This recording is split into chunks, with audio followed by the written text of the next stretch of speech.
I noticed that on our agenda we have decided to include sacred silence for most of the day. Can you say a little bit about what that means for you and what the gift of that is? Yeah, that's that ability to to quiet the mind, and I think that's really one of the biggest diseases in the way our life works now is that busy mind.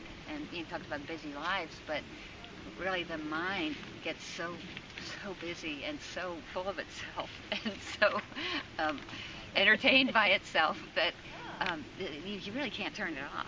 It's people with insomnia and that kind of thing, um, and so they're just living above the head.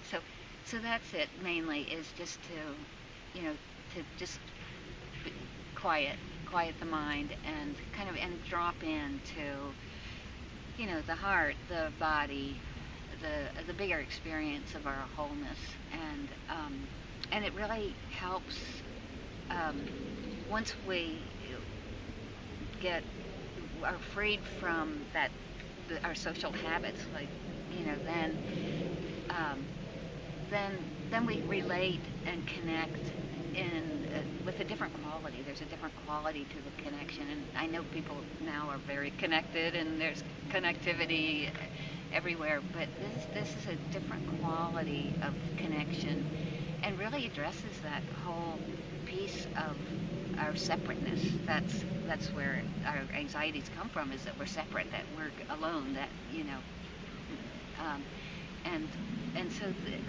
well, I was telling you my experience, my first experience with sacred silence, and at first I was kind of like, oh, this is 3 hours.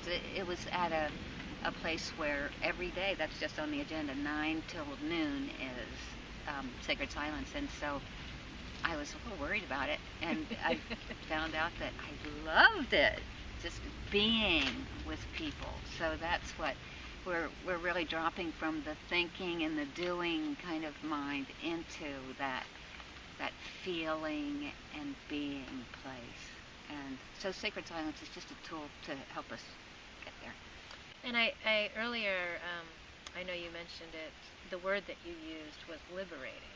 Yeah. So what may feel like a constraint can actually turn out to be the experience of liberation, that you're free Yeah. to be in a way that you could not otherwise be. Yeah. Um, that so big changes are possible, and very subtle changes Yes. are also possible. And one of the things you were talking about earlier is the emotional world, and that one of the gifts of going into silence is that we can access the layers beneath the surface that we often, I'll just speak from my own experience, when I go out into a social environment or a work environment, I put on a different face to be in an interactive mode. And for those of us who live lives where we're required to do that all the time, um, the sacred silence is the chance to shed that layer and to see what is underneath. And oftentimes, you know, our immediate reaction to that might be fear, that what's underneath I don't really want to see.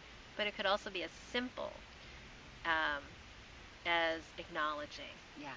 And I just want to say that because sometimes, like, the idea of healing may just be too big for the mind to want to confront in a day. and and really, it can be much simpler than the idea that you may have about this whole healing journey, that simply the act of turning toward those feelings, feeling them, acknowledging them, seeing them, and allowing them the space to be with you is in itself healing.